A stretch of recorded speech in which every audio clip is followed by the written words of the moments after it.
छठे स्कंद के प्रारंभ में परीक्षित महाराज सुखदेव गोस्वामी से पूछते हैं कि किस प्रकार से व्यक्ति जो, क्योंकि 5वें स्कंद में हमने बताया जाता है कि पापी जीव तरह तरह के नरकों में जाते हैं, तो परीक्षित महाराज ने करुणावश पूछा था कि इनका उद्धार कैसे होगा, क्या तपस्या करें, और तपस्या करके दोबारा से पाप करने की प्रवृत्ति बनी रहती है।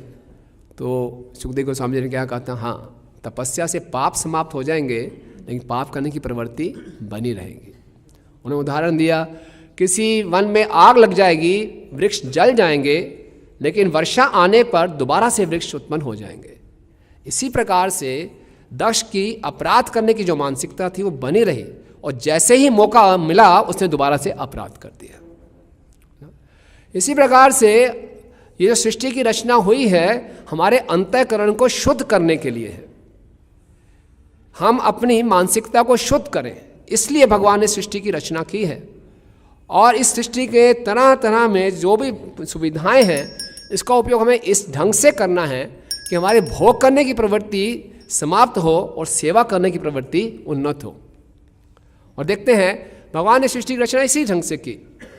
हम देखते हैं कि संसार में पदम पदम यथ विपदम, जगह जगह पे हर कदम पे खतरा है। खतरा क्या है कि हमारी हर योजनाएं विफल हो जाती हैं, क्योंकि इस पूरे ब्रह्मांड की रचना इस ढंग से की कि मानव जो भोग की प्रवृत्ति से कोई भी योजना बनाएगा उसको विफल होना ही है, जिससे उसके अंदर विनम्रता है ना। इंग्लिश में कहावत है, ह्यूमिलिएशन लीड्स टू ह्यूमिलिटी। जब तक किसी को ह्यूमिलेट ना हो उसके अंदर विनम्रता नहीं आती। और हम देखिए बार बार हमें हमारे जैसे कहते हैं अपमान किया जाता है, जो हम योजनाएं बनाते हैं विफल हो जाती हैं।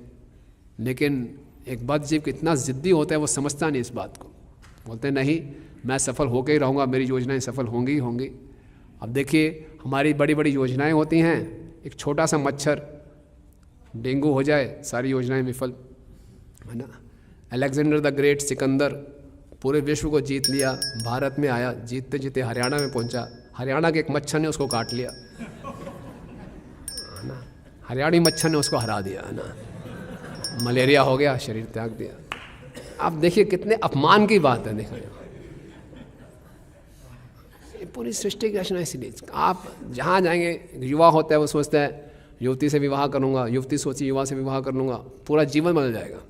यह जीवन बदलता है पर किस दिशा में मालूम नहीं, है ना। उसके फोन से सिर्फ संतान उत्पन्न होगी, ये तो हमारा कहना मानेगा, होनहार होगा, आज्ञाकारी होगा। बच्चा शुरू होते ही उसकी अपनी ईगो है, वो अपनी ईगो दिखाता है। कितना अहंकार को ठेस पहुंचती है माता पिता के, जब एक बच्चा साफ साफ मना कर देता है, बोले इसको मैंने पैदा किया, सब कुछ किया, ये सुना रहे, देखो, है ना। भक्ति के मार्ग में हम देखते हैं क्या कदम कदम पे जब तक आप विनम्रता की प्रैक्टिस नहीं करेंगे भक्ति करना मुश्किल हो जाता है ना। और ख़ास करके किसी को किसी का इंचार्ज बना दिया जाए, है ना। ये सारा वॉलंटियर ऑर्गेनाइजेशन है, तो इंचार्ज बन गए उसके बाद आप कराइए, सेवा कराइए, आप देखिए फिर क्या होता है ना। समझ में नहीं आता। थोड़ा और भी अभी भी कुछ अहंकार बचा तो उसको अध्यक्ष बना दीजिए। तो होगा। जैसे एक बार गौरांग प्रभु बता रहे थे कि एक गांव में किसी ने व्यक्ति ने मौन व्रत धारण कर लिया और कई साल बीत गए, मौन टूट ही नहीं रहा था। बड़े बड़े लोग आए, अखबारों में छप गया, सोशल मीडिया में फैल गया कि मौन व्रत है, जो उसके मौन व्रत को तोड़ेगा बहुत बड़ा इनाम मिलेगा। तरह तरह के लोग आए, किसी ने गुदगुदी की, किसी ने शोर मचाया, किसी ने पिटाई की, चुंडी मारी, सब कुछ किया, उसने मौन व्रत तोड़ा ही नहीं। फिर हमारे इस्कॉन के कुछ भक्त बुक डिस्ट्रीब्यूटर्स मधुसुंदर प्रभु की पार्टी वहाँ पहुँच गई और उन्होंने कान में जाके कुछ बोला, जैसे ही बोला जोर से चिल्लाया वो, नहीं, उनको इनाम मिल गया, बहुत बड़ा इनाम मिला। तो पूछा क्या बोला आपने? उन्होंने कान में जाके बोला कि इस्कॉन संस्था के अध्यक्ष बनोगे। तो बोला नहीं। तो सारी सृष्टि की रचना कदम कदम पे हमें अपमान सहना पड़ता है। हमें विनम्र बनाने के लिए, हमें ये समझाने के लिए कि ये संसार हमारे भोग के लिए नहीं है। इतनी पिटाई होती है हमारी, लेकिन फिर भी हमें समझ में नहीं आता। और ये समझ में नहीं, जब तक ये बात समझ में नहीं आएगी, पुनरपि मरणम पुनरपि जन्मम। और अपने इस अंतःकरण को, इस चेतना को हमने शुद्ध करना है। और इसीलिए कृष्णा भावनामृत आंदोलन है। कि हम पूर्ण रूप से कृष्णा भावना भावित हो जाए। इस शरीर छोड़ने से पहले हमें पूर्ण रूप से कृष्णा भावना भावित होना है। दक्ष प्रजापति ने 5 मनवंतर तक तपस्या की। कोई गणित लिख के बताए कितने साल तपस्या की? 43,000 लाख साल, 43,20,000 साल इंटू 5, है ना?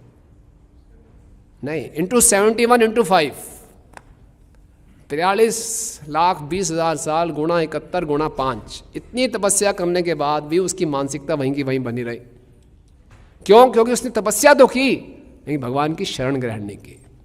तो सुखदेव गोस्वामी ने कहा, केचित केवलया भक्त्या वासुदेव परायण अगम धुन्वंती कास्नेया निहारमेव भास्करा।